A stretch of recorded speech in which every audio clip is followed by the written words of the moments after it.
Hello बच्चों, इडू teach में आपका स्वागत है। ठीक है, आज जो है हम कुछ शॉर्ट क्वेश्चन ही लाए हैं जो सिविक्स का है। और यह क्वेश्चन निश्चित रूप से पूछता है इस या 2 नंबर या 3 नंबर में पूछेगा और ऑब्जेक्टिव बेस से आपका बन जाएगा। ठीक है, तो इस तरीके से अगर आप मेरे चैनल पर नए होइएगा तो सब्सक्राइब कर लीजिएगा। चलिए क्वेश्चन देखते हैं कि बिहार में हुए छात्र आंदोलन के प्रमुख क्या कारण था। ठीक है, बिहार में हुए छात्र आंदोलन के प्रमुख कारण थे। प्रमुख कारण बिहार में आंदोलन का क्या होगा? बेरोजगारी, भ्रष्टाचार एवं खाद्यान्न की कमी। 3 टॉपिक तो याद रख लोगे आप लोग। बेरोजगारी, भ्रष्टाचार एवं खाद्यान्न की कमी। और कीमतों में हुई अप्रत्याशित वृद्धि के चलते बिहार में छात्रों ने सरकार के विरुद्ध आंदोलन छेड़ दिया।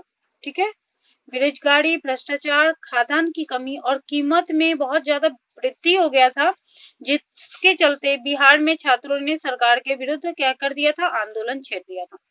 ठीक है, नेक्स्ट क्वेश्चन हमारा आता है चिपको आंदोलन के मुख्य उद्देश्य क्या थे। ठीक है, तो सबसे पहले आप लोग ये जान लीजिए कि चिपको आंदोलन कहाँ हुआ था। तो यह जो है उत्तराखंड में हुआ था। ठीक है, अगर ज्योग्राफी में पूछेगा तो इस क्वेश्चन का आंसर आपको इस तरीके से लिखना पड़ेगा कि यह उत्तराखंड में हुआ था। ठीक है, और इसके जो नेता थे वो ये थे सुंदर लाल बहुगुणा।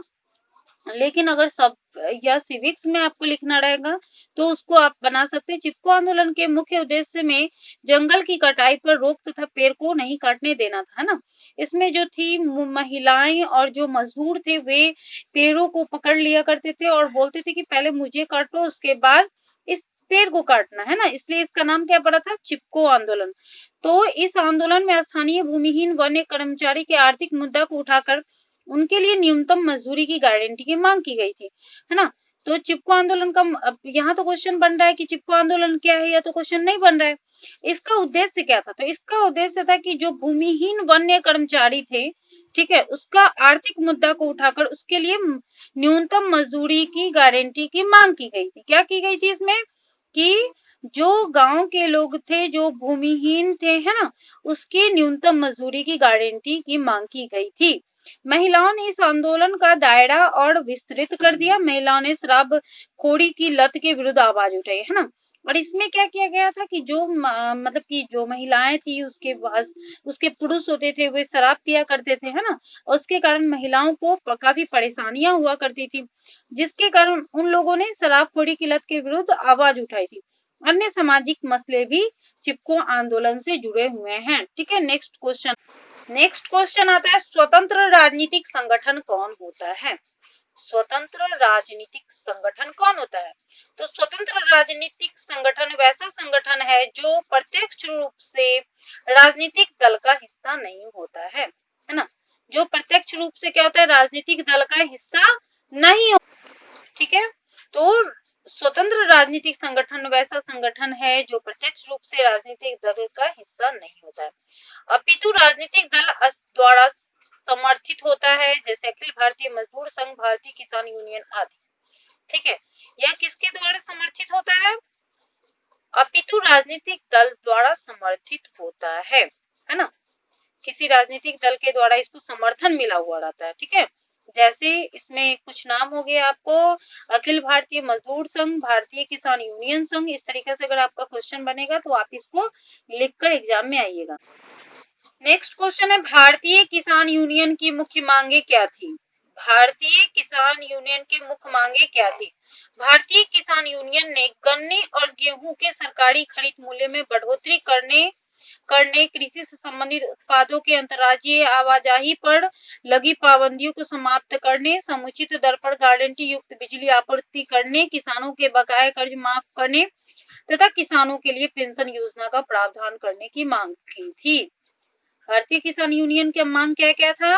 भारतीय किसान यूनियन का 4-5 आप याद रख लीजिएगा। उसमें है गन्ना और गेहूं के खरीदार जो सरकारी खरीद मूल्य में बढ़ोतरी करना था, है ना। सरकार जो है गन्ना और गेहूं का जो खरीद रेट है उसको क्या करना था? उन लोगों को बढ़ाना था सरकार के द्वारा। ठीक है, कृषि अंतरजातीय आवाजाही पर लगी पाबंदियों को समाप्त करना था। मतलब दूसरे अंतरराज्यीय आवाजाही एक राज्य से दूसरे जगह जाने पर जो रोक लगा हुआ था उसको समाप्त करने के लिए सरकार को कहा गया समुचित दर पर गारंटी युक्त बिजली आपूर्ति करने, है ना, और लोगों को कम कम पैसे में बिजली की आपूर्ति करने के लिए किसानों का जो बकाया होता है उसको माफ करने के लिए, है ना, और किसानों को पेंशन का प्रावधान करने का इसमें मांग किया गया था। ठीक है, तो नेक्स्ट हमारा क्वेश्चन है, सूचना के अधिकार आंदोलन के मुख्य उद्देश्य क्या थे? सूचना का अधिकार का मुख्य उद्देश्य लोगों तक समस्त सूचनाओं का आदान प्रदान होना था, है ना, जिसमें सरकारी तथा गैर सरकारी प्रश्न शामिल है। कौन सा प्रश्न शामिल है इसमें? सरकारी तथा गैर सरकारी दोनों प्रश्न को इसमें शामिल कर दिया गया। इसके अंतर्गत लोगों को यह अधिकार होता है कि सरकार द्वारा बनाए गए सूचना सेल से हम अपनी समस्त जानकारी मुहैया कर सकें। सरकार के द्वारा जो कानून बनाए गए उससे हम सब कुछ जानकारी प्राप्त कर सकते हैं।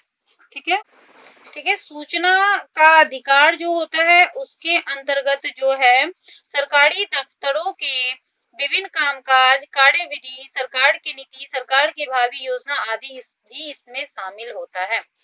ठीक है, यह क्वेश्चन जो है बहुत ही वीवीआई है, वह है कि राजनीतिक दल की परिभाषा दे। क्या है क्वेश्चन? राजनीतिक दल की परिभाषा दे। ठीक है, तो राजनीतिक दल का अर्थ ऐसे व्यक्तियों के किसी भी समूह से है जो एक समान उद्देश्य की प्राप्ति के लिए कार्य करता है।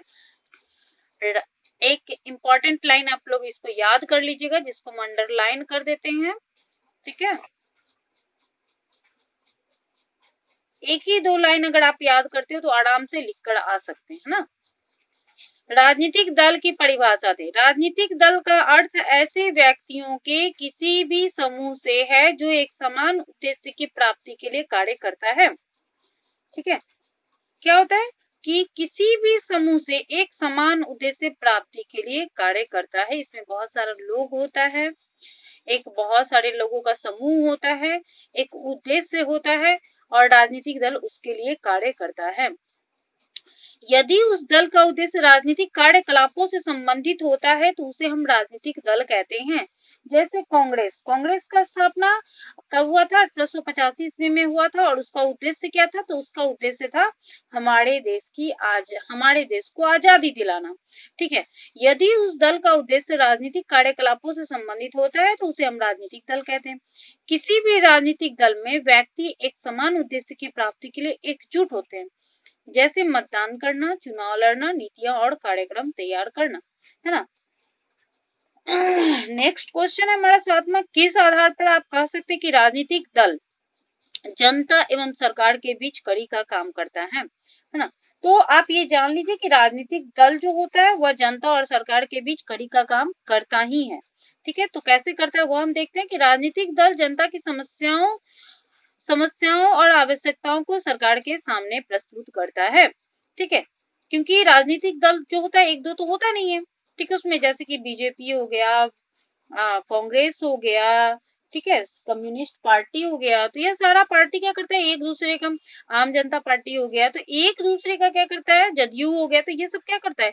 एक दूसरे का गलती को बताता है और सरकार को बताता है कि आप ये नहीं कर रहे हो, तो सरकार को उस तरीका से कार्य करना पड़ता है ना। तो राजनीतिक दल जनता की समस्या और आवश्यकताओं को सरकार के सामने प्रस्तुत करते हैं और सरकार के कल्याणकारी योजना और कार्यक्रम को जनता तक पहुंचाते हैं।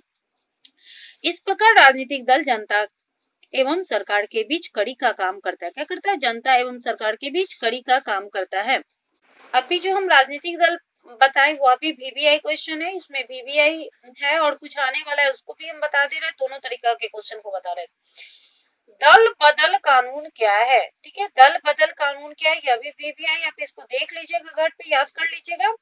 दल बदल कानून विधायकों और सांसदों के एक दल से दूसरे दल को रोकने के लिए संविधान में संशोधन कर कानून बनाया गया, इसे ही दल बदल कानून कहते हैं, है ना। तो आप देखते होइएगा कि कभी क्या होता है, कोई पार्टी का सदस्य जो होता है किसी और पार्टी में रहता है, फिर किसी और पार्टी में जाता है। आप जनता दल को ही ले लीजिए, जदयू को ही ले लीजिए, जब उसको सरकार बनाना था तो पहले वह किसका सपोर्ट लिया था? बीजेपी का। फिर बाद में वह राजद का सपोर्ट लिया, फिर राजद से अलग होकर वह क्या किया, फिर से बीजेपी का सपोर्ट ले लिया। तो यह क्या हो गया, एक जनता दल दल बदल कानून का ही एक रूप हो गया। ठीक है, तो ये बीबीआई क्वेश्चन है, इसको आप लोग याद कर लीजिएगा। राजनीतिक राष्ट्रीय राजनीतिक दल किसे कहते हैं? राष्ट्रीय राजनीतिक दल, अब देख लीजिए कि राष्ट्रीय राजनीतिक दल वैसे सामाजिक दल है जिसका अस्तित्व पूरे देश में होता है ना।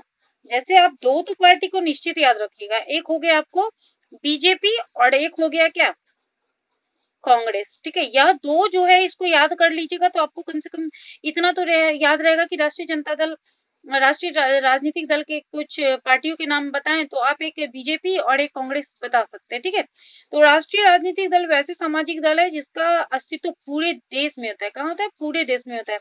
उसके कार्यक्रम नीतियां राष्ट्रीय स्तर पर होती है, इसकी इकाइयां राज्य स्तर पर भी होती है। ठीक है, पूरे देश में भी होती है और राज्य में भी होती है। ठीक है, तो इस तरीका से हम आपको लगभग 9 क्वेश्चन बताए हैं जो आपके एग्जाम में इसमें से कुछ क्वेश्चन पूछता ही पूछता है।